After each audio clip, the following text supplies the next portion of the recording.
Puji Tuhan, salam sejahtera bagi jemaat yang dikasihi oleh Tuhan. Malam hari ini kembali kita akan menyaksikan Renungan Malam Sosyaning. Mari terlebih dahulu kita bersatu di dalam doa. Kami bersyukur dan berterima kasih kepada Tuhan. Malam hari ini kami akan kembali dengar firman Tuhan. Berkati setiap kami dimanapun kami berada. Berikan hati kami teduh untuk dapat menikmati firman Tuhan. Berkatilah kami semuanya, supaya firman kebenaran ini meneguhkan, menguatkan, memotivasi kami untuk semakin dekat kepada Tuhan. Terpuji namamu Tuhan, dalam nama Yesus kami berdoa dan mengucap syukur. Haleluya, amin. Puji Tuhan, mari kita buka Alkitab kita yang terdapat di dalam Amsal 24 ayatnya yang ke-10. Demikian firman Tuhan. Jika engkau tawar hati pada masa kesesakan, kecillah kekuatanmu. Tema renungan firman Tuhan pada saat malam hari ini, jangan tawar hati. Apakah kita sedang merasakan tawar hati? Yang dapat menjawab adalah Bapak Ibu Saudara sendiri, ya. Di kondisi manakah hati saya, hidup saya hari-hari ini? Orang yang tawar hati cenderung patah semangat, tidak bergairah, jemu, gampang lelah, bersikap masa bodoh, kurang minat, ya, kurang minat untuk melakukan sesuatu. Apa yang menyebabkan orang menjadi tawar? Ya, apa yang menyebabkan orang menjadi tawar hati? Mungkin kondisi-kondisi yang sulit, belum menemukan jawaban, belum ada pertolongan, merasa sepertinya begitu-begitu saja, menjadi tawar. Daud juga pernah berdoa kepada Tuhan. Engkau gunung batuku, kepadamu aku berseru, kiranya jangan berdiam diri. Seakan-akan Tuhan membisu. Dia katakan, aku hampir seperti orang yang ada di dalam liang kubur. Kondisi yang membuat Daud mengatakan demikian ketika dia ada dalam keadaan terjepit, dia berseru kepada Tuhan. Ia katakan, jangan jauh daripadaku. Dan ketika dia berseru, pertolongan itu enggak langsung spontan, langsung datang kepada Daud. Di dalam 1 Samuel pasal 22 ayat 1 sampai yang ke-5, di sana menuliskan tentang Daud di Gua Adulam. Lalu Daud pergi dari sana dan melarikan diri ke Gua Adulam.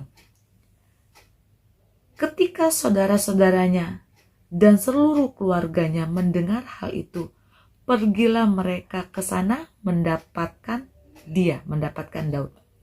Berhimpunlah juga kepadanya setiap orang yang dalam kesukaran, setiap orang yang dikejar-kejar tukang piutang, setiap orang yang sakit hati,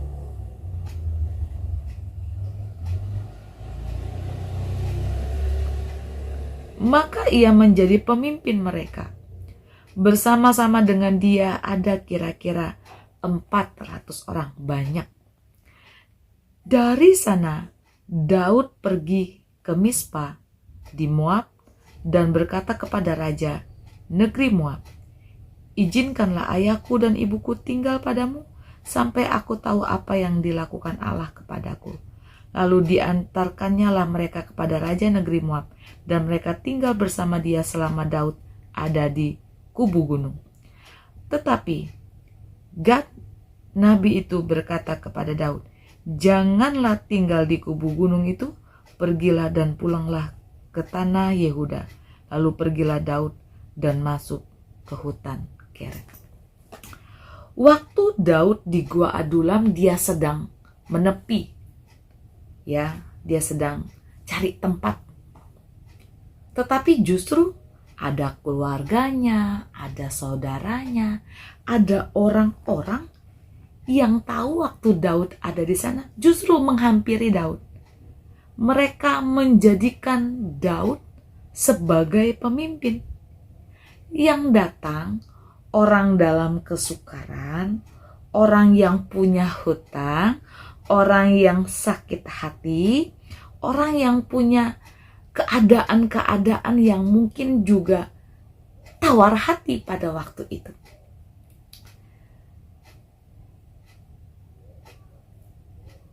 Dalam 1 Samuel 23 ayat 1 sampai 13, Daud di Kehila.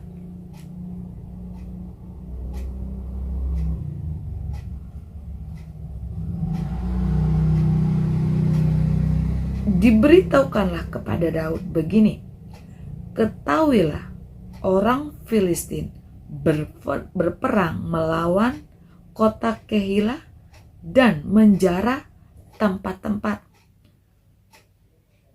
pengirikan." Apa yang dilakukan oleh Daud? Lalu bertanyalah Daud kepada Tuhan, "Apakah aku akan pergi mengalahkan orang Filistin itu?" Jawab Tuhan kepada Daud, "Pergilah, kalahkanlah orang Filistin itu dan selamatkanlah Kehila." Tetapi orang-orang yang bersama dengan Daud berkata kepadanya, "Ingatlah, sedangkan di sini di Yehuda kita sudah dalam ketakutan." Orang yang ikut dengan Daud, mereka ada dalam kondisi ketakutan. Namun Daud tidak melangkah semaunya. Daud bertanya lagi kepada Tuhan, "Haruskah maju?" Maka Tuhan menjawab firman-Nya, "Bersiaplah, pergilah ke Kehila, sebab aku akan menyerahkan orang Filistin itu ke dalam tanganmu." Maka pergilah Daud. Orang-orang yang ada di sekelilingnya dalam kondisi takut. Tapi Daud sepenuhnya, dia percaya kepada Tuhan. Dia melangkah bersama dengan Tuhan. Walaupun dia tidak memiliki pasukan-pasukan yang handal, pasukan-pasukan yang gagah berani, bisa dalam peperangan. Namun Daud selalu menanyakan segala sesuatunya kepada Tuhan. Ketika Saul berniat untuk mengepung atau menjebak Daud supaya Daud mati, terbunuh,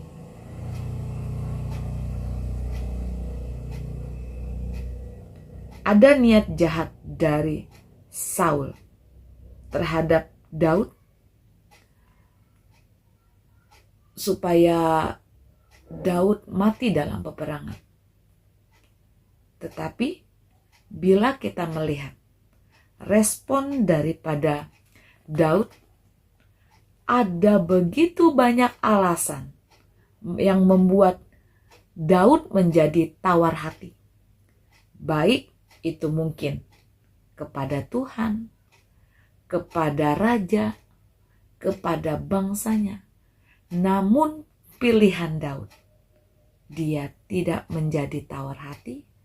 dia tetap percaya sepenuhnya kepada Tuhan, dia tetap mengandalkan Tuhan di dalam kehidupannya. Daud bisa saja pergi untuk menghadapi Saul dan pasukan, namun ia memilih untuk menghindari pertempuran dengan bangsanya sendiri. Jadi, malam hari ini ada dua pilihan bagi kita. Memilih menjadi patah semangat atau tawar hati dalam menghadapi proses, atau pilihan yang kedua adalah tetap percaya kepada Tuhan terhadap rencananya di dalam kehidupan kita. Daud juga manusia sama seperti kita, namun di dalam tekanan-tekanan yang begitu berat, di dalam ancaman-ancaman, di dalam bahaya maut, ketika dia dikhianati, Daud diperlakukan tidak adil, tetapi pilihan Daud adalah dia percaya sepenuhnya kepada Tuhan. Dia tetap bertanya kepada Tuhan, dia tetap mencari Tuhan, dia tidak patah semangat. Biarlah pilihan kita sama seperti Daud, tidak menjadi tawar hati. Sekalipun ada dalam keadaan sulit, sekalipun mungkin ada dalam ketidakadilan, sekalipun mungkin dalam keadaan-keadaan yang penat, kita tetap menjadi orang-orang yang kuat di dalam Tuhan, sekalipun kesesakan itu ada. Tuhan memberkati kita semuanya. Mari kita bersatu di dalam doa. Tuhan Yesus, terima kasih buat firman-Mu bagi kami semuanya. Kalaupun hari ini ada di antara kami atau umat-umat-Mu dalam kesesakan, dalam persoalan yang begitu pelik, tetapi kami mau menjadi orang-orang yang kuat di dalam Engkau. Kami tidak tawar hati, kami tidak berkecil hati Tuhan, karena kami memiliki Tuhan yang menjadi andalan kami, Tuhan yang akan memberikan pertolongannya bagi kami semuanya. Teguhkan setiap kami, teguhkan hati kami Tuhan, karena Tuhan yang selalu ada bagi kami semuanya. Terima kasih buat malam hari ini doa kami, ini syukur kami, yang kami sudah beralaskan hanya di dalam nama Tuhan Yesus Kristus. Haleluya, amin. Tuhan Yesus memberkati kita semuanya. Haleluya.